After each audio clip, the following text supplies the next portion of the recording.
De retour sur le plateau de la Tranche Info, place maintenant à l'échange et au débat dans notre focus. Et comme je vous l'annonçais avant la coupure publicitaire, on aura plusieurs thématiques ce soir. On parlera notamment de conférences relatives au mois de l'Afrique. Et à cet effet, nous recevrons un expert du panafricanisme.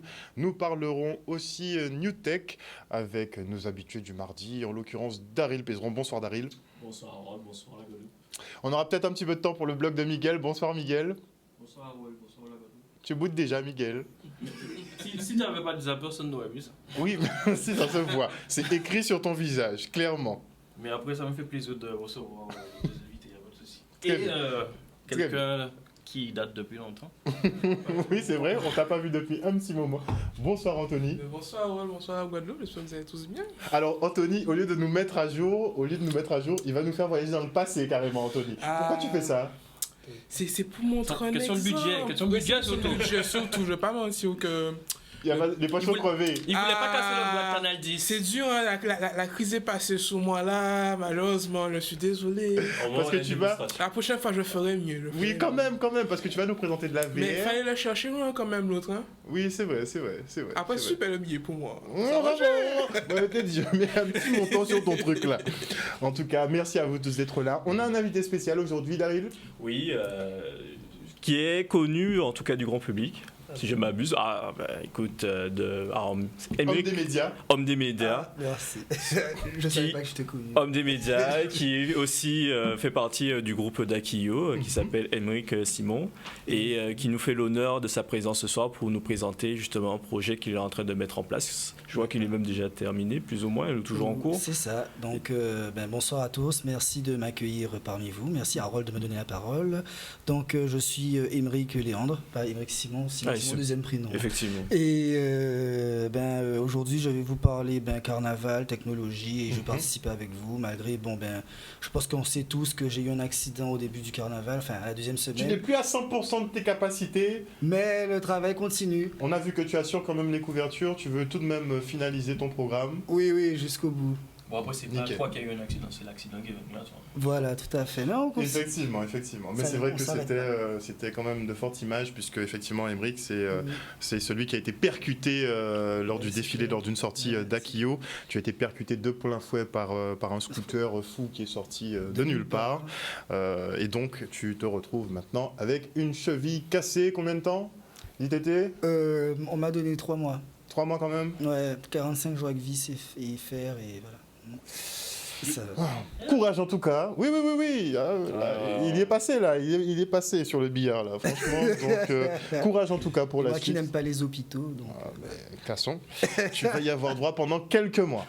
On te souhaite en tout cas un bon rétablissement et on parlera justement tout à l'heure de ton programme. On va se tourner vers monsieur maintenant Hamzat Boukari Yabara. Bonsoir. Oui, bonsoir Harold, bonsoir la Guadeloupe. Alors vous êtes historien, écrivain et militant sur l'histoire du panafricanisme. Oui, tout à fait. Donc historien, j'ai un doctorat en histoire et civilisation de l'Afrique, écrivain, j'ai écrit plusieurs ouvrages, notamment Africa Unite, une histoire du panafricanisme, et également militant, et c'est notamment dans ce contexte-là que l'association Racine pour le mois de l'Afrique m'a demandé d'intervenir sur la thématique qui a été choisie pour ce mois de l'Afrique, donc le panafricanisme, une thématique sur laquelle je travaille depuis une quinzaine d'années.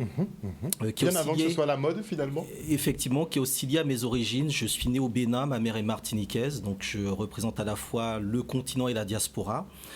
Et cette histoire du panafricanisme, elle lie justement les diasporas à l'Afrique et l'Afrique à ses diasporas. Donc j'essaie de la vivre, j'essaie de l'écrire, j'essaie de la comprendre. J'essaie de la transmettre aujourd'hui parce qu'il y a une forte demande sociale au niveau de la jeunesse pour comprendre ces thématiques, pour la traduire également dans les arts, dans la musique, dans les nouvelles technologies. Et donc je suis quelqu'un qui produit du savoir, qui produit des documents et qui participe à cette histoire également. Alors, est-ce qu'on peut avoir une définition de ce qu'est le panafricanisme ? Alors, c'est une définition qui a évolué. C'est un mouvement qui est né dans la Caraïbe. Je date de la naissance de l'indépendance d'Haïti en 1804, qui doit beaucoup justement à la résistance au niveau de la Guadeloupe. et qui au long du 19e siècle va principalement se focaliser sur l'émancipation vis-à-vis de l'esclavage. Donc jusqu'à 1888 avec l'abolition de l'esclavage au Brésil, on a des résistances qui ont lieu un peu partout dans les Amériques. Et ces résistances-là mettent en avant des solidarités, mettent en avant des affinités et reconstruisent finalement des identités africaines à l'extérieur du continent africain.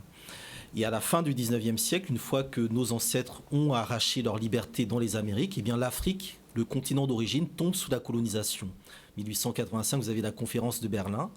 Et ceux qui recouvrent leur liberté à l'extérieur du continent africain sont soumis au racisme, à une citoyenneté de seconde zone, et comprennent qu'ils ne seront respectés dans la Caraïbe ou dans les Amériques que quand le continent africain retrouvera sa liberté. Donc au XXe siècle, le panafricanisme va accompagner les mouvements de libération du continent africain, va se traduire à travers plusieurs lignes. Celle de William Du Bois, un intellectuel noir américain qui va organiser plusieurs congrès entre 1900 et 1945, avec notamment Henry Sylvester Williams. Celle de Marcus Garvey, qui est assez connu au niveau de la Jamaïque, qui va créer une très grande organisation transnationale. Et après la Seconde Guerre mondiale, une figure qui s'appelle Kwame Nkrumah, le premier président du Ghana, qui va mener son pays à l'indépendance. Et au moment où le Ghana devient indépendant, il explique que l'indépendance du Ghana n'est rien sans la libération et l'unification totale du continent africain. Et donc il lance le concept des États-Unis d'Afrique, repris à Marcus Garvey.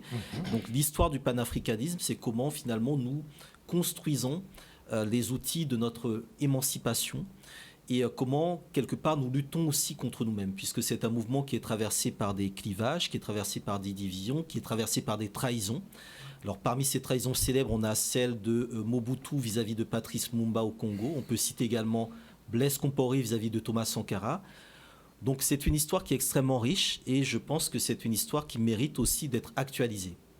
Et donc aujourd'hui, il y a une actualité du panafricanisme. Donc ce sera un peu les deux éléments des deux conférences que je donnerai. Donc mercredi sur l'histoire du panafricanisme, où je serai beaucoup plus sur la partie, on va dire, historique, et à la médiathèque du Lamentin, et jeudi sur l'actualité du panafricanisme, puisqu'on parle beaucoup justement de ce mouvement, on voit ce qui se passe au niveau de l'Alliance des États du Sahel, le Burkina Faso, le Mali, le Niger, qui ont chassé l'armée française, qui ont mis en place un pacte militaire. Et qui ont quitté la CEDEAO carrément. Et qui ont quitté la CEDEAO. On peut parler de Haïti, où se pose à la fois toujours cette question des réparations vis-à-vis de la dette imposée par la France au moment de l'indépendance, et également le projet d'intervention militaire du Kenya sous l'égide des Nations Unies en Haïti, et d'un certain nombre de situations. Actuellement, on parle beaucoup aussi du Congo sur les réseaux sociaux. Qu'est-ce qui se passe au Congo? En quoi ces éléments-là sont liés à l'actualité du panafricanisme? Donc c'est quelques éléments que j'essaierai d'expliquer, tout en introduisant ou en réfléchissant aussi sur cette question du Back to Africa. Qu'est-ce qui fait qu'au niveau de la diaspora, il y a de plus en plus d'attrait pour l'Afrique, non pas que sur les réseaux sociaux, mais également de manière très concrète. Émeric? Non, je revenais surtout pour l'intervention du Kenya. Ça se passe un peu mal niveau avec l'Assemblée nationale de là-bas qui invalide la décision du président d'envoyer des troupes en Haïti, en fait.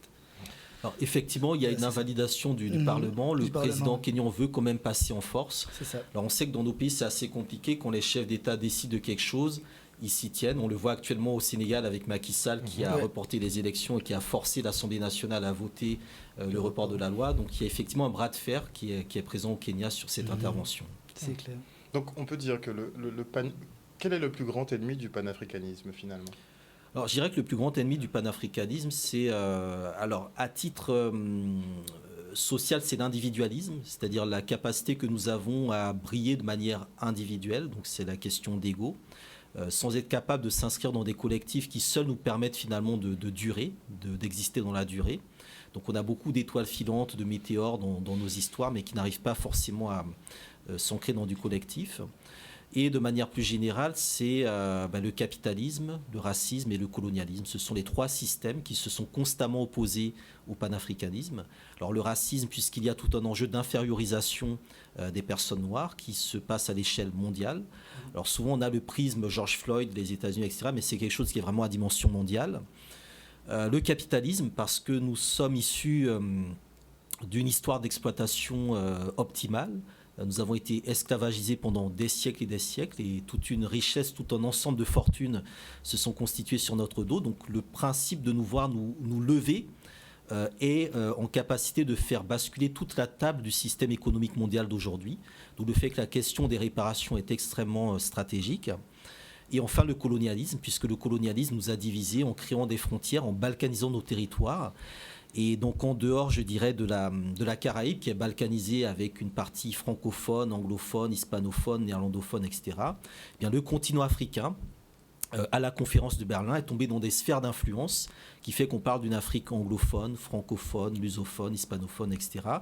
Et donc cette question du colonialisme est encore présente aujourd'hui à travers d'autres formes, je dirais, plus sophistiquées, de type néocolonial et de type impérialiste. Mais les relents colonialistes anglais, espagnols n'ont aucune commune mesure avec ceux qu'ont opéré les Français. Alors ça n'a aucune mesure puisque dans le contexte de la France, nous sommes dans le mouvement panafricain toujours sur une logique de territoire décolonisé, c'est-à-dire que nous considérons effectivement que la Guadeloupe, la Martinique, la Réunion, la Guyane, la Kanaki, Mayotte sont des territoires à décoloniser.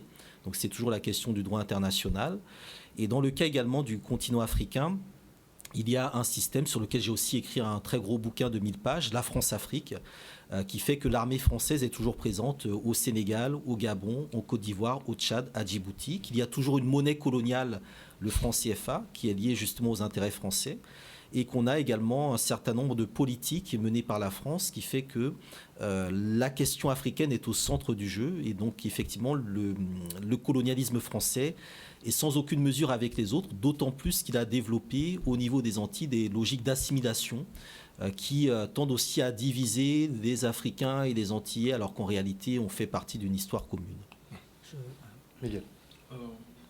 Quel mouvement prendre en termes de panafricanisme quand, par exemple, on a des ministres ou des députés, je crois, qui, enfin, entre un ministre ou une députée qui a en fait décrié le panafricanisme comme étant la source des conflits entre la France, les rapports entre la France et le continent africain. Alors, il y a un rapport du ministère de la Défense français, j'en parle dans mon livre de 2012, qui explique que les sentiments panafricains peuvent devenir une menace pour les intérêts français. Donc il y a évidemment, je dirais, une assimilation, une intégration de la part de certaines personnes de nos milieux, de nos communautés, de l'idée que l'unité africaine ou la capacité des Africains à réclamer justice serait source de division, serait source de conflit et effectivement serait source de troubles. Alors je pense que c'est de bonne guerre, c'est de bonne fortune. C'est un système, le système colonial a toujours fonctionné avec des personnes issues des communautés qui luttent pour leur émancipation, qui vont contre l'intérêt justement des groupes dominants. Donc je dirais que ça fait partie des enjeux et c'est à nous aussi de nous organiser pour défendre nos intérêts et nos droits par rapport à ces discours-là. Moi j'ai juste une réaction. Moi je suis d'accord avec la quasi-totalité de votre discours. Cependant, selon plusieurs rapports de plusieurs services de renseignement, on voit que la Russie s'implante de plus en plus en Afrique. Et certaines de ces méthodes sont des fois laissent à désirer. Vous parlez de plusieurs militants panafricains, comme très prochainement, il y a un militant qui va venir en Guadeloupe, Kémy Séba, qui est fiché et qui est reconnu comme un potentiel espion du SVR et du renseignement russe en fait. Lui-même ne l'a pas contesté, ne l'a pas contredit. Mais moi, ma question, c'est est-ce que le panafricanisme n'a pas été accaparé par corrompu par des puissances étrangères et est-ce que ce n'est pas une nouvelle forme de néocolonialisme qui se fait en Afrique, encore une fois, sur le dos de l'Africain? Parce qu'on voit que les compagnies chinoises, elles produisent en Afrique. Ok, elles font des ponts, des stades et tout, mais les 3/4 des richesses partent à Pékin, à Shanghai, à Shenzhen. Voilà. C'est ma question. On est toujours dans une logique capitaliste et purement capitaliste. Et raciste, parce qu'on sait très bien que les Chinois ou les Russes n'aiment pas forcément les Noirs. J'avais ça à dire. Oui, alors la question du panafricanisme, elle est date pas d'hier. C'est un mouvement qui existe depuis plus de 2 siècles. C'est un mouvement qui a traversé plusieurs crises, plusieurs divisions, qui a tenté d'être récupéré à plusieurs moments. Je pense que ce serait une erreur de le limiter à quelques personnages ou à quelques figures ou à quelques récupération de la part des Russes ou des Chinois. Moi, je ne crois pas du tout en la capacité des Russes ou des Chinois de récupérer le panafricanisme. Il y a beaucoup d'autres mouvements qui sont présents et qui luttent. Après, sans doute, vous avez un point de vue qui est très franco-centré, mais je peux vous assurer que le panafricanisme ne se limite pas juste à cet espace français, à la question de la Russie, premièrement. Deuxièmement, on est sur une histoire qui est quand même beaucoup liée aussi aux États-Unis. Donc évidemment, il y a la question des États-Unis qui se pose et il se trouve que le panafricanisme est le seul mouvement de pensée qui, je dirais, traverse l'espace atlantique et qui peut menacer une force américaine bien précise qui est l'OTAN. C'est-à-dire que lorsque l'on regarde ce qui se passe dans l'hémisphère sud, lorsque l'on regarde ce qui se passe en Amérique du Sud, il y a des connexions bien plus importantes et bien plus intéressantes que ce qui se passe au niveau de la Russie, qui est là par rapport à ses propres intérêts. La Chine également est là par rapport à ses propres intérêts. Ça s'appelle le capitalisme, ça s'appelle le néocolonialisme, ça s'appelle l'impérialisme. Je n'ai pas spécialement le sentiment que ces formes-là soient compatibles avec le panafricanisme, tout simplement. Pensez qu'on sait plus... on est plus en alerte face aux ingérences étrangères que de l'ingérence américaine. Disons que c'est de bonne guerre pour la France de pointer la Russie pour mieux masquer le fait qu'elle pique, qu'elle fait pire que la Russie depuis un certain nombre d'années et que la Chine aussi, lorsque la Chine arrive, ce que la Chine fait, c'est qu'elle exploite la manière dont le système international a pillé l'Afrique. C'est-à-dire que les Chinois font mieux ce que les Occidentaux font depuis plusieurs siècles et c'est ça qui agace les Occidentaux. Donc au lieu de pointer les Chinois, de pointer ceci, cela, pointons plutôt le système. Et j'ai tendance à penser qu'on n'a pas, je dirais, à limiter le panafricanisme, à savoir qui est le cheval de qui. Il y a un courant qui existe, qui est anti-impérialiste, qui est progressiste, qui est antiraciste. Évidemment, il y a des personnes qui peuvent s'acoquiner avec des courants d'extrême droite, populistes, souverainistes, qui utilisent ce mouvement-là. Je pense que c'est de bonne guerre, mais après l'enjeu, je pense, c'est de recentrer le panafricanisme sur sa dimension, qui est une dimension populaire, paysanne, et fondamentalement anticapitaliste. Après, on peut comprendre les interrogations effectivement d'Aymeric quant à la récupération, puisque la visée du panafricanisme concrètement, c'est c'est la libération de l'Afrique aujourd'hui. On sait qu'un seul traître, finalement, on l'a vu avec Thomas Sankara, un seul traître peut mettre fin à toute une dynamique. Non, c'est pas une question. Non, je pense que c'est de l'illusion. Il y a pas, le panafricanisme ne repose pas sur une seule personne. Je pense que c'est totalement faux de le faire reposer sur une seule personne. On parle d'un système capitaliste qu'il faut aujourd'hui éradiquer, qui ne va pas totalement disparaître parce que l'Afrique est immensément riche.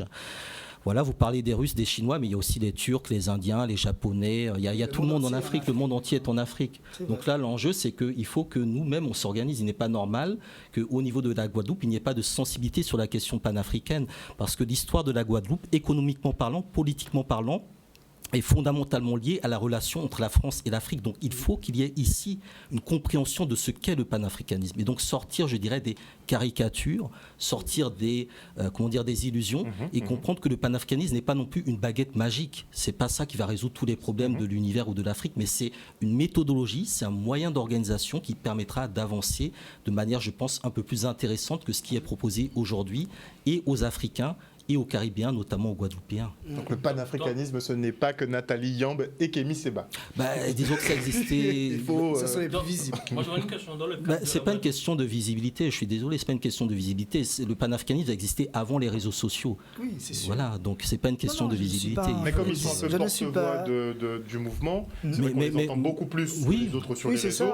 Donc les jeunes et les nouvelles générations les associent comme un peu aux leaders justement du mouvement panafricain. Pour faire un raccourci. Porte-parole de l'Occident, alors que peut-être en Afrique, il y a d'autres porte-paroles qu'on ne connaît pas. Je ne sais pas, c'est une question de réseaux sociaux. C'est évidemment que si vous, le panafricanisme, se résume aux réseaux sociaux, oui, c'est eux. Mais bon, après, est-ce que c'est les réseaux sociaux qui font la réalité? Je ne crois pas. La majorité des populations africaines ne sont pas sur les réseaux sociaux.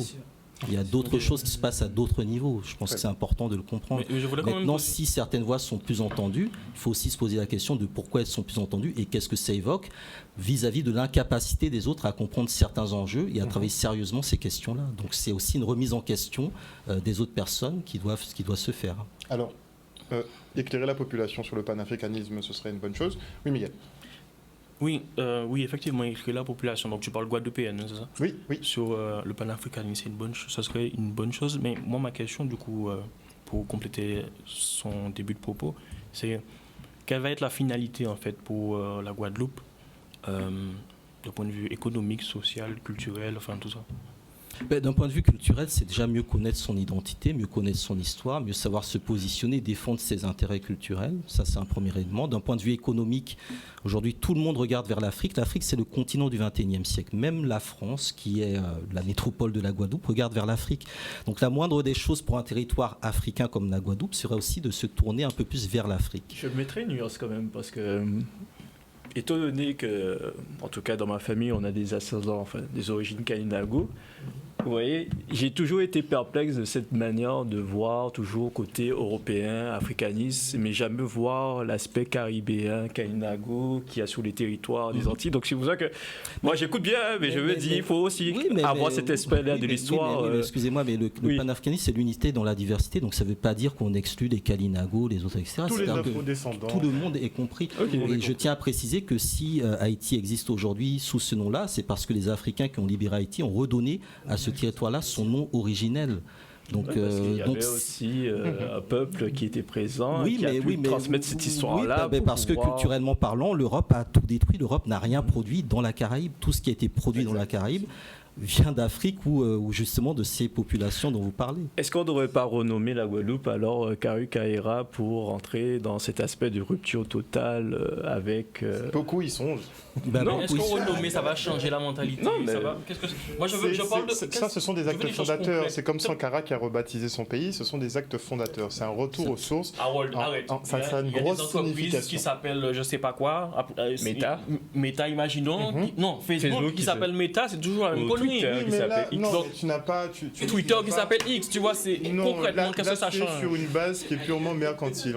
Là, tu parles de business. Là, on parle quand même de peuple. Parce qu'il n'y a pas de business. De population. Non, mais là, tu parles d'une population. Et on a besoin d'actes fondateurs. Tu parlais justement des mythes fondateurs. Oui, parce ensuite, un autre élément, juste pour terminer sur la question du panafricanisme de la Guadeloupe, c'est que la Guadeloupe comprenne que certes, on est dans une dimension insulaire, mais on n'est pas seul. Donc c'est la question de la fédération au niveau de la Caraïbe, c'est la question de l'unité. Voilà, la Guadeloupe n'est pas seule, la Guadeloupe n'est pas isolée, elle n'est pas uniquement monopolisée par la France, il y a un espace plus large dans lequel elle doit s'insérer. Et lorsqu'on dit que le panafricanisme est né dans la Caraïbe, ça renvoie aussi à une identité pan-caribéenne qui inclut les peuples dont vous parlez. D'accord. C'est aussi simple que ça. Alors justement, pour profiter de votre savoir concernant justement le panafricanisme, vous serez donc en conférence. Ce sera demain soir à partir de 19h à la médiathèque du Lamentin. L'entrée est libre. Vous serez également en conférence. Ce sera à la salle Luc Hubert Séjour à Chauvel. Ça, ce sera le jeudi 8. Donc ce sera à Chauvel, juste à côté du local d'Akio. Il y aura donc la partie conférence, mais il y aura aussi la partie débat, puisque il y a de quoi. Non, franchement. Non, mais il faut en débattre. Il faut en débattre parce qu'il faut aller plus loin que les caricatures, les on-dit, les ceci, de cela. Je pense que quand même, s'il n'y avait pas le panafricanisme, on ne serait pas là. On serait encore dans des champs de coton. Je vous le dis très clairement ici. Et c'est donc ça qu'il y a dans les livres. Oui, c'est ce qu'il y a en partie dans le livre, effectivement. Africa Unite, l'histoire du panafricanisme. En tout cas, vous essayez effectivement de recréer le lien. Je peux vous l'offrir. Boum boum. Il va y avoir des discussions, je pense qu'il va y avoir des débats. Je suis là vraiment pour la démocratisation du savoir, de la connaissance. Je n'étais pas en opposition avec vous. Moi, je me base sur des faits. C'est vrai que les Occidentaux, je ne vais pas mentir, comme vous le disiez déjà, l'Afrique, c'est l'avenir. Parce que c'est le continent qui est le plus jeune. Il y a plus de moins de 30 ans qu'en Europe ou en Amérique du Nord ou ailleurs. Surtout toutes les richesses du monde. Personne n'a d'équivalent. En termes de richesse, personne n'a d'équivalent. On voit qu'il y a de nouveaux leaders politiques, par exemple au Sénégal. D'ailleurs, j'ai une pensée pour un ami qui milite pour Sonko, qui est l'opposant direct du président Macky Sall. Il y a de nouveaux. Je pense que l'Afrique a besoin de nouveaux leaders politiques, économiques, parce qu'il ne faut pas oublier l'aspect économique. Le capitalisme est quand même. C'est l'homme noir qui a été utilisé pour créer le capitalisme. Donc à nous maintenant, les Noirs, à utiliser le capitalisme pour développer nos territoires maintenant. Le capitalisme et ne pas nous faire douiller par des puissances occidentales ou arabes ou indiennes. Clairement. Ouais, parce que c'est bon. Pari, hein. Ça fait 600 ans qu'on se fait douiller quand même, c'est bon quoi. À un moment, ça suffit. De toute façon, on a des petites alliances qui sont en train de se former, qui vont peut-être changer la donne. En tout cas, le monde entier est en train d'observer des pays comme le Mali ou le Burkina Faso. En tout cas, le panafricanisme. d'autres. Comment ? Et il y en a beaucoup d'autres qui Oui, travaillent on en sent Afrique, que, hein. mais on sent qu'ils tiennent le Sénégal parce qu'en fait, ils savent que Sonko, ça va basculer direct. Tout le monde le sait. Il y a des vagues panafricaines un peu partout. Très bien. Alors, panafricanisme qui est donc là pour un peu relier les afrodescendants, les Les Africains. j'aime pas trop dire noirs, les Africains du continent et les Africains de la diaspora. Il y a beaucoup de choses qui nous lient. On a une histoire commune, on a des traditions communes. Et justement, Aymeric, je ne sais pas si vous vous intéressez un petit peu au carnaval, au carnaval Oui, un d'ici, petit peu. au groupe Hamas. Vous y connaissez un petit peu au groupe Hamas, puisque Aymeric travaille justement Voilà. sur un projet relatif à notre carnaval. C'est Est-ce que ça. tu peux nous en dire plus ? D'accord. Non, il y a une vidéo aussi que Aymeric m'avait fournie qui pourrait être diffusée si tu... Tu l'as envoyé? Oui, Oui. Pour introduire un peu ce que monsieur est en train de préparer. Si on peut l'avoir, Jordan, avant la coupure pub ? Elle dure 1 minute. Ça dure qu'une minute.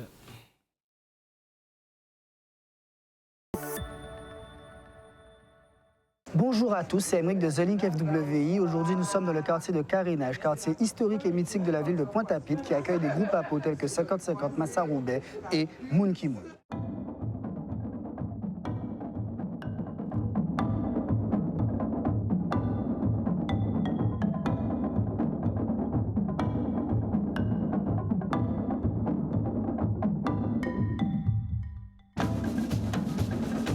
En 7 ans d'existence, Moon Ki Moon est devenu l'un des groupes APO majeurs du carnaval guadeloupéen.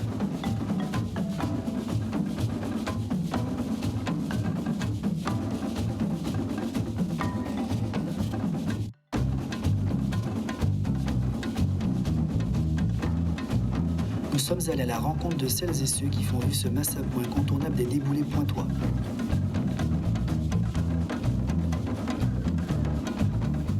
Alors il y a Monsieur Boukari, il y a Bara qui disait en plateau, puisqu'on cache rien ici, que c'est du panafricanisme dans la rue, ça. Hein. Écoutez, c'est des traditions africaines. Si elles ont survécu, c'est du panafricanisme. Le panafricanisme, c'est l'ensemble des survivances culturelles africaines dans les Amériques. Donc je trouve dommage de dénigrer le panafricanisme et d'en faire concrètement dans la rue. On se quitte pour une page de publicité et on revient avec nos invités en plateau. De retour dans le Focus, nous sommes toujours avec Aymeric Simon. Bonsoir. Rebonsoir. Alors on a présenté une petite vidéo de présentation justement de ton nouveau programme relatif au Pas si carnaval. nouveau que ça, parce qu'il existe depuis, on va dire, 2018.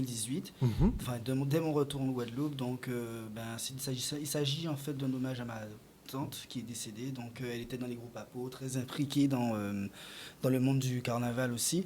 Et du coup, je suis allé à la rencontre des groupes pour parler de leur histoire, comment ça a commencé et qui étaient les fondateurs, etc. Donc voilà, depuis 2018, bon, il y a eu la grosse coupure Covid pendant 2 ou 3 ans, c'est ça? Ça a duré 3 ans, je crois. 3 ans même. Ouais. Et depuis l'année dernière, j'ai repris, donc c'est pour ça que c'est une saison 4. C'est ça que j'ai pensé tout de suite, un peu comme à la Netflix.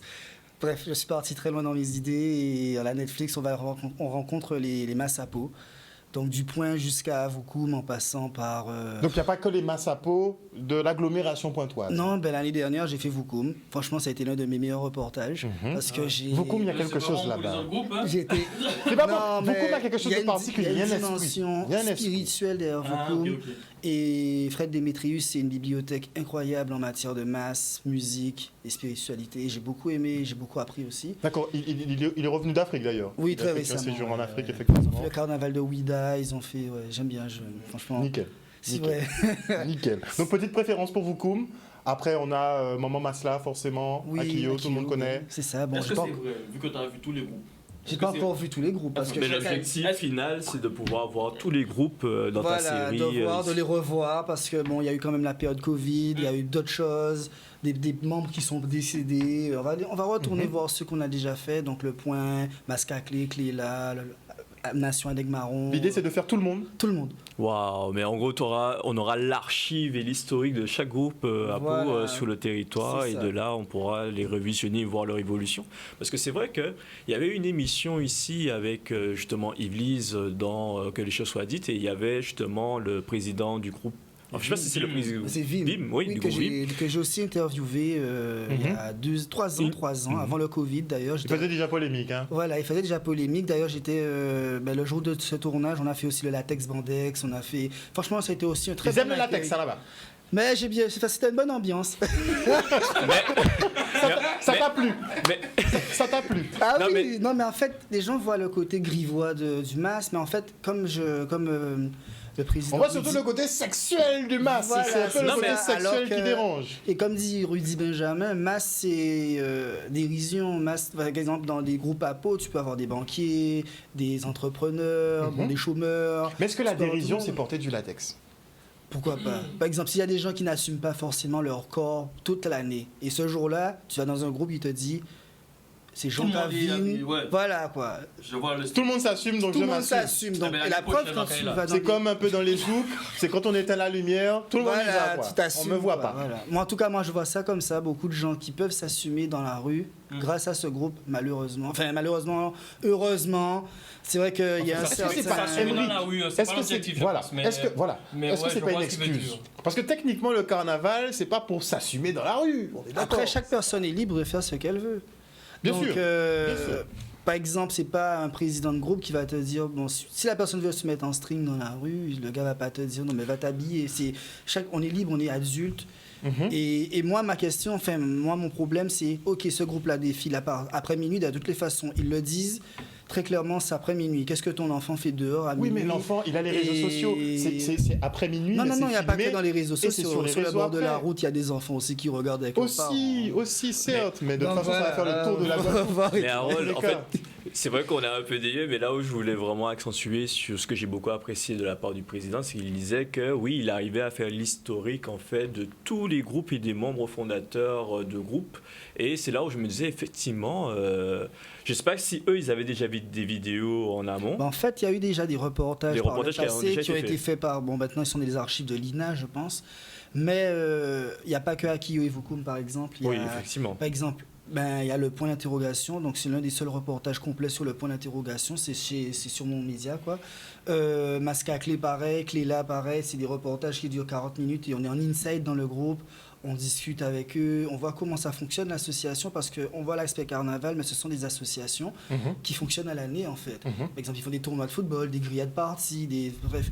Et c'est vrai que les gens s'arrêtent qu'à la période de masse, donc du 1er janvier en fonction de l'année du calendrier ou le 7 janvier pour le premier dimanche de l'année, quoi. Et jusqu'en mars ou février, mais en fait ça continue toute l'année par exemple. Il y a des coups de main, il y a des... Voilà. Mais bientôt, il y aura carnaval toute l'année, si tu regardes bien. Non, mais bon, ça c'était la période Covid, les gens avaient un manque de carnaval. Tu penses? Oui, donc ils ont fait le masse marron. C'est vrai, hein, mais ça, c'est Mais ça pas s'est le masse diminué marron. là, hein. je trouve, non? Oui, Ça, puisque c'est- effectivement, bon, ils sont autorisés tout le monde à sortir, donc le masse marron en soi n'a plus, Ouais, c'est ça. n'a plus vraiment raison d'être. Après, C'est je ça. sais pas s'ils vont perdurer, on va peut-être voir les voir Et c'est vrai débouler que à très Pointe-à-Pitre. récemment, monsieur en off disait que c'est du panafricanisme, c'est vrai. Et d'ailleurs, quand j'ai fait le reportage sur Vukum, ils l'ont très clairement expliqué et montré que ils ont puisé leur origine, certes de la Caraïbe, mais beaucoup de l'Afrique en fait. Et Principalement. il y a une grosse connexion spirituelle avec le tambour, le chant aussi, l'encens, c'est spirituel parce que bon, toutes les peuplades mettent de l'encens dans leur culture, même les religions, mais c'est surtout très lié à l'Afrique tout ça. Ouais. L'Afrique et la Caraïbe, je rajoute, hein, parce Alors, que Que pensez-vous de l'évolution de la tradition? Puisqu'on a pris, certaines coutumes, certains rites, certaines traditions directement de l'Afrique, et maintenant on les remixe un peu. On va dire qu'elles évoluent un peu. Est-ce que c'est comme le panafricanisme? C'est normal, évolution normale, ou est-ce que vous pensez que la tradition doit rester telle qu'elle? Le panafricanisme, c'est l'ensemble des survivances culturelles africaines dans les Amériques. Donc c'est la manière de chanter, de rire, de pleurer, d'enterrer. Voilà, c'est beaucoup de choses qui font sens et écho des deux côtés de l'Atlantique, qui permettent en fait d'avoir des identités. Et ces identités, ensuite, elles se construisent à travers une trajectoire historique. Donc l'histoire de nos peuples ici, dans les Amériques, est différente de celle de nos peuples en Afrique. Et donc la tradition a forcément évolué. Il y a des éléments de tradition dont la pureté a été parfois conservée ici, dans la Caraïbe ou dans les Amériques, qui a été effacée en Afrique par la colonisation. Et inversement, il y a des éléments qu'on va chercher en Afrique en termes de sources, le retour aux sources au niveau de la tradition pour ensuite les adapter ici. Il y a au niveau des créations musicales, des créations vestimentaires, de la gastronomie, il y a beaucoup d'échanges. Donc pour moi, j'ai plus une logique de circulation que de tradition et de modernité. Pour moi, les choses évoluent, elles se recyclent et elles sont tout le temps dans un mouvement, je dirais, révolutionnaire. Et pour moi, le carnaval, c'est justement ça, c'est la révolution populaire, c'est la révolution dans la rue, c'est la manière dont on s'empare d'un espace qui nous a été dénié. Et c'est en ça qu'il y a effectivement toute une histoire panafricaine derrière, et le panafricanisme évolue. Celui d'aujourd'hui n'est pas tout à fait le même que celui du 19e siècle, parce que les enjeux sont également différents. Et sur le plan culturel, on a une réalité, on a des cultures panafricaines. Et je pense que ces cultures panafricaines, il faut qu'on en prenne pleinement conscience aujourd'hui.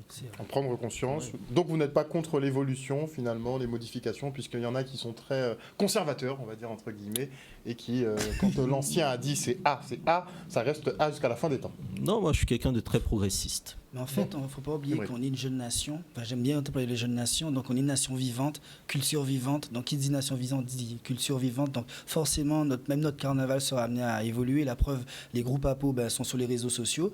Alors qu'il y a peut-être 15 ans, on va leur dire ça. C'est clair. C'est clair. Et même moi, par exemple, quand je diffuse mes reportages Histoire à masse, ça permet de toucher l'Afrique. Parce que les trois quarts de notre public, ce sont les Africains francophones. Ils sont intrigués de voir du tambour, comment on marche avec le tambour, comment on chante et tout, parce que ça rappelle des chants de chez eux, donc des mélodies, des notes, et donc oui, la technologie, on doit vivre avec notre temps en fait. Après, il faut faire attention à ne pas être trop éduqué par les écrans. Moi, je suis d'une génération qui n'a pas été éduquée par les écrans, et je pense qu'il faut quand même être vigilant à ce niveau-là. Vous avez le recul nécessaire, parce que justement, vous êtes de la génération d'avant, mais c'est vrai que maintenant, quand ils sont nés là-dedans, c'est très compliqué pour leur dire n'essaie pas de voir le monde par le prisme de ton téléphone. Et là, clairement, ça va pas aller en s'arrangeant. De fou. Mais justement, avant de passer à notre sujet, je voudrais que Aymeric nous laisse ses contacts et coordonnées, comment on peut suivre justement ta série. D'accord. Donc, pour suivre mon reportage, ma série, c'est donc comme en créole, Histoire à masse, sur YouTube, en tapant The Link Free, THELINKFWI, c'est donc la boîte de prod que je dirige. Et donc, nous sommes présents sur tous les réseaux sociaux, Facebook, X maintenant, parce que j'allais dire Twitter, maintenant ça vient X. On peut encore dire Twitter, nous on est old school, nous. J'allais dire Twitter, donc X, c'est vrai que ça fait bizarre, X, je suis sur X, bon, bref. Et... Ça te dérange pas la texte Mandex? Et ensuite, je suis sur Threads, Facebook, voilà. Donc on est sur tous les réseaux sociaux. Nickel. Voilà. Merci beaucoup, Harold. Alors, on va parler maintenant nouvelle technologie avec Anthony. Qu'est-ce que tu nous as ramené? En tout cas, ça ressemble pas à une Apple Vision. Je suis absolument déçu. Alors, Harold, je t'aime bien, mais malheureusement, je n'ai pas 7 000 € investis au prochain Apple Vision. 7 000 €? Il faut prendre l'avion pour aller le chercher. En fait, l'Apple Vision Pro, il est sorti déjà de 1 aux États-Unis vendredi. Il fallait le commander 2 semaines à l'avance, sinon tu ne l'avais pas. Il est déjà en rupture de stock, il est sorti vendredi. Et en plus de ça, il commence à $3 500 sans hors taxe, qu'il n'y a pas de taxe, c'est pas drôle, et il finit à 4 000 €. Donc c'est pas que je vous aime pas, mais j'avoue que je serais allé le chercher ce week-end également. De toi à nous, ça les vaut les 4 000 ou pas? Oui, pour le coup. Donc pour quelqu'un qui est féru un peu de technologie, 4 000 €. Ça vaut le coup. Après, il faut savoir une chose, que ce produit-là, comme disaient certains, c'est l'équivalent d'Apple qui te sort l'iPhone qui sort en 2017, qui te sort en 2002. Comme si tu sortais l'iPhone en 2002, lui qui sort de 2007. Pourquoi? Parce qu'ils ont mis à l'intérieur tout ce qu'il y a de meilleur, mais vraiment tout ce qu'il y a de meilleur dans ces technologies à l'heure actuelle. Mais il paraît que en fait, l'Apple Vision, il paraît que c'est l'un de leurs premiers projets. Il était déjà associé au premier iPod. Oui, voilà.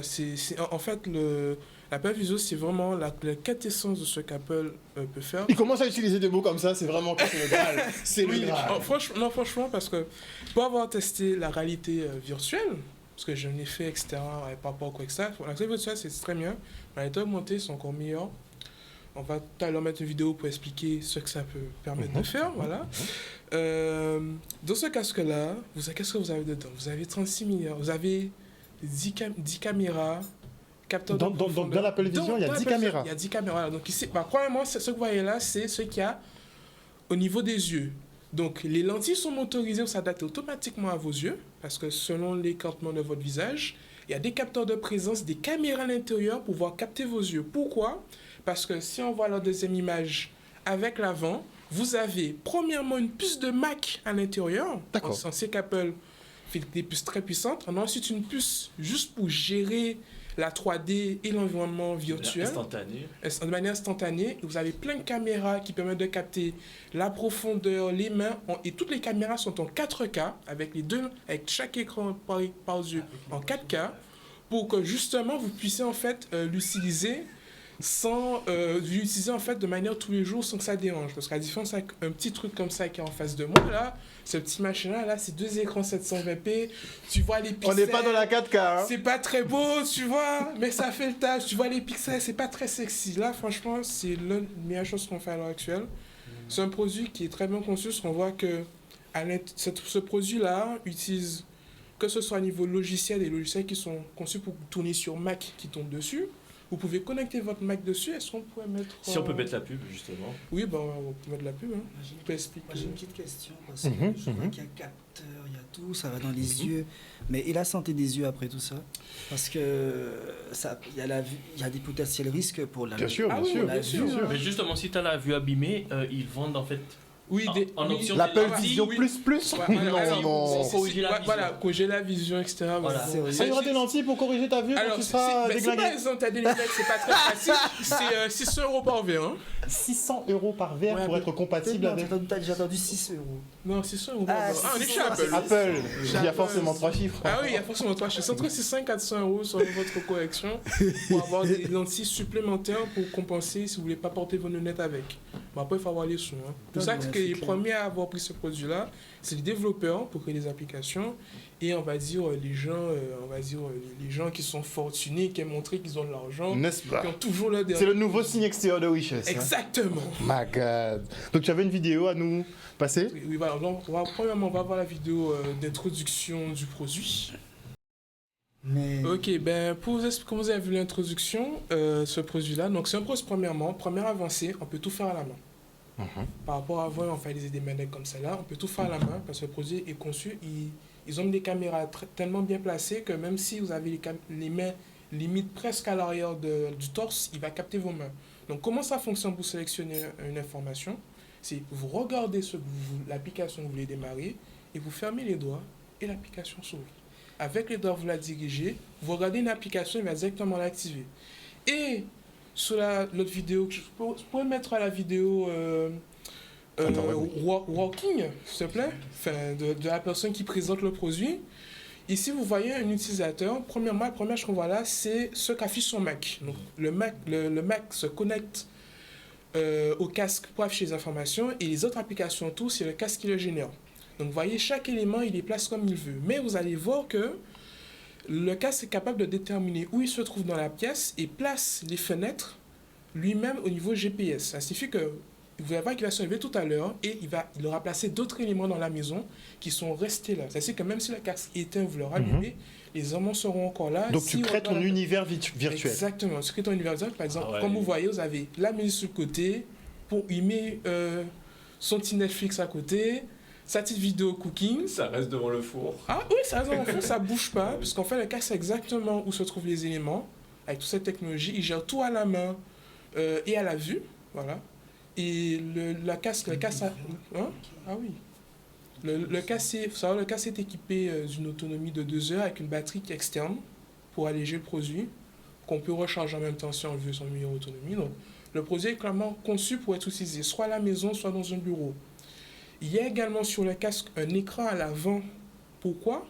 Parce que vous savez que c'est désagréable quand quelqu'un écoute avec des écouteurs et que vous lui parlez en très agréable qu'il ne reçoit pas ses écouteurs. Donc pour éviter d'avoir 36 milliards de fois enregistré le casque au travail, ils ont mis un écran en face avant qui va afficher les yeux de l'utilisateur en représentation 3D, avec un peu d'IA, tout ça, qui va retranscrire un peu les émotions des yeux pour que l'utilisateur en face puisse voir que vous le regardez en fait. D'accord. Tu vois que C'est pas tes vrais yeux en tout cas qu'on voit. c'est pas tes vrais yeux qu'on voit, My mais God. c'est pour, en fait, justement, c'est pour éviter justement d'avoir cette coupure avec le monde extérieur. Et c'est Oui, pour ne te être- réveille jamais. Reste dans ton doux rêve. Et C'est fou. oui, vas-y.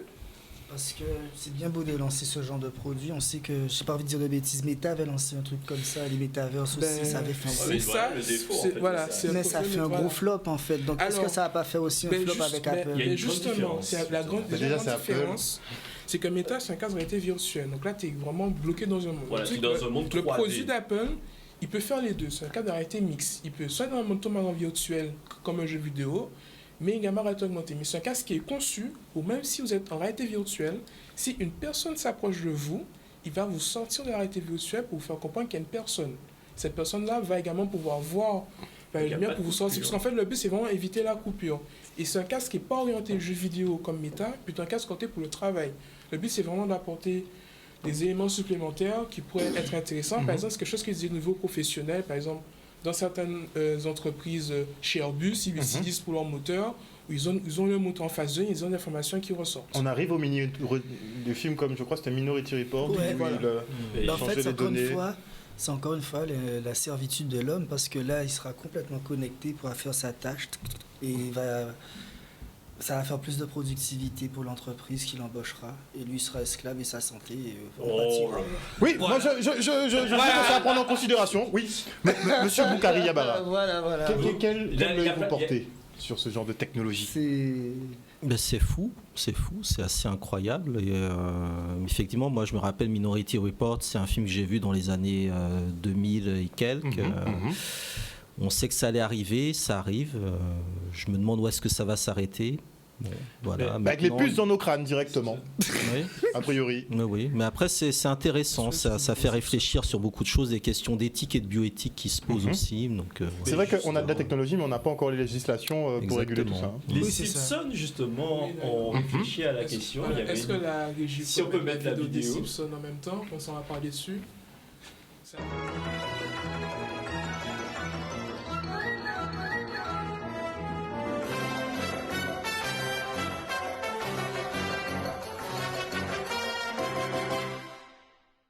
Batterie, attends. il est doté. Alors, je vais expliquer juste un truc. Les gens qui marchent avec le casque là, sachez que c'est des gros mythomanes. Pourquoi? Parce qu'il faut, en fait, si vous placez un élément sous le côté et que vous marchez, l'élément va rester placé là. Donc, tu peux marcher dans 5 km. L'élément va rester 5 à km en avant. derrière. Donc, en fait, ils sont. Tu vas tout dans le déplacer, En fait, tu es obligé de t'arrêter, rouvrir l'application, la remettre, une fois que tu as fini, la refermer pour ensuite te déplacer. En réalité, ce qu'ils font là, c'est plus pour le buzz qu'ils sont là parce que ça ne sert pas à grand chose. D'accord. Pour se montrer que ce casque est vraiment conçu pour de l'intérieur, on va dire. Pour finir, Oui. ce produit-là d'Apple actuellement coûte très cher. Parce qu'Apple, à l'heure actuelle, ils ont la volonté de le démocratiser, mais ils n'ont pas encore. Ils vont retirer trouvé- quoi, 50 € dessus, Anthony? Non, pas ça. Faut Non, arrêter. mais je t'explique. Parce qu'en fait, en fait, là, c'est un plan sur 5 ans qu'ils ont en tête. Dans 5 ans, il coûtera 800 €. Dans 5 Ah ans, ouais. oui, mais... Ça veut dire qu'on sera oui, tous casqués en fait dans 5 Oui, ans. mais ça va être plus abordable qu'aller dépenser 4000 balles, tu vois. Genre quelqu'un qui a un peu de sous. Et surtout, à côté, on aura des trucs comme Meta qui seront sûrement 2 fois moins chers, voire 3 fois moins chers, un peu comme les téléphones Android. Ouais. Non, mais en ils fait, seront au même niveau. Ce sera comme un Et le téléphone, format, ce sera plus cheap. Genre, le qui soit métal, il sera en plastique, machin, peut-être un peu mieux confectionné. À l'heure actuelle, à pas ce produit-là, parce qu'ils veulent le démocratiser, tout fait, etc. Surtout qu'aujourd'hui, avec la mode de travailler à la maison, etc., c'est quelque chose qui va beaucoup démocratiser, on le sait. Et c'est un produit qu'à l'heure actuelle, Apple n'a pas encore d'application killer, comme sur les smartphones. Les smartphones, l'application killer, c'est les réseaux sociaux. Sous les mondes connectés, c'est la santé, le truc killer. C'est pour ça que les gens achètent ça. Ils n'ont pas encore trouvé pour le masque. C'est pour ça que pour l'instant, les premiers adopteurs, c'est les développeurs et les gens qui ont l'argent, qui eux auront pour rôle de essayer de trouver une application killer. À voir ce qu'ils vont réussir, mais le plan d'Apple dans le futur, c'est vraiment réduire ce produit-là, à 800 €. Il y aura d'autres modèles plus chers. Accessibilité à tout le monde. Et en même temps, Apple est en train de développer en son son avec ses développeurs une intelligence artificielle à la Jarvis qui pourrait, Qu'est-ce que je dis depuis 2 qui mois? pourrait fonctionner avec le casque En justement. local. Qu'est-ce que En je dis local. depuis 2 mois? La différence d'Apple, c'est que c'est en local. Là où tous les autres, ils ont tous des gros serveurs, Mhm. Apple, ils sont très forts pour faire du local. C'est tout tourne sur la machine et les données ne partent nulle part. Donc là, et c'est quelque chose qui, normalement, dans 3 ans, serait prêt chez Apple. Donc, Le ça Jarvis, on aura notre Jarvis. Exactement. Ça revient un peu à l'émission qu'on avait eue sur une IA qui était capable de trouver les nouveaux matériaux et tout. Et on avait dit que dans les 5 ans à venir, on aura droit à de nouveaux matériaux encore plus puissants, des batteries encore plus puissantes que nous avons actuellement, parce que là, on est en train de faire un bond technologique qui va être énorme dans les prochaines années. Et je voulais en profiter pour faire passer 2 audios, si possible, d'une très chère dame qui est connue au bataillon, Madame Lefer. Alors on dégage notre responsabilité. Daryl a eu une idée. C'est la 3e audio, puisque je vais éviter. Michel Chevry. Ouais, Michel Chevry, Michel notre Chevry. cher Michel Chevry, la 3e. C'est du deepfake, c'est ça? Oui. Ah là, c'est de la deep voix, là. C'est la deep voix. Ok. Ah, il a pas. Ok. Ah, Ok. dommage. Bon, on va vous garder ça. On va en discuter aussi entre nous un petit peu parce que bon, Daryl il est un peu très dans le futur en fait sur ce principe-là, donc on va en discuter. Mais en tout cas, il a un truc à vous présenter. Ça peut être sympa, ça peut plaire comme ça peut déplaire. On Oui, vous bien présentera la semaine prochaine. On va voter après. Miguel, tu es pour déjà? D'ailleurs, déjà, j'ai envie qu'il passe. Pour ou contre? Pour ou contre quoi? Pour ou contre les voix? Qu'on les voit? Oui. Je vois. Franchement, la technologie va avancer avec ou sans moi. Donc, Il peut pas dire Oui. oui ou non lui. Je préfère être l'initiateur que celui qui subit, personnellement. oui, moi je suis pour. On va Faites, donc- faites. Ok. Donc la semaine prochaine, on va vous présenter les travaux de Daryl. Si vous êtes choqués, on vous donnera un courrier pour les réclamations. Beaucoup d'archives. De beaucoup de personnes. Magad. En tout cas, il va, entre guillemets, un peu ressusciter les morts. On verra comment ça se passe. En tout cas, merci beaucoup à vous, messieurs, d'être venus sur ce plateau ce soir. Anthony, on attend effectivement de voir la démonstration avec la vraie Apple Vision que tu ne vas pas tarder à commander. Bien sûr, bien sûr. Bon, on verra ça avec madame la directrice. On verra ça avec madame la directrice. Merci en tout cas, les gars. La semaine prochaine, on va parler de quoi? Apparemment, de ressusciter les morts.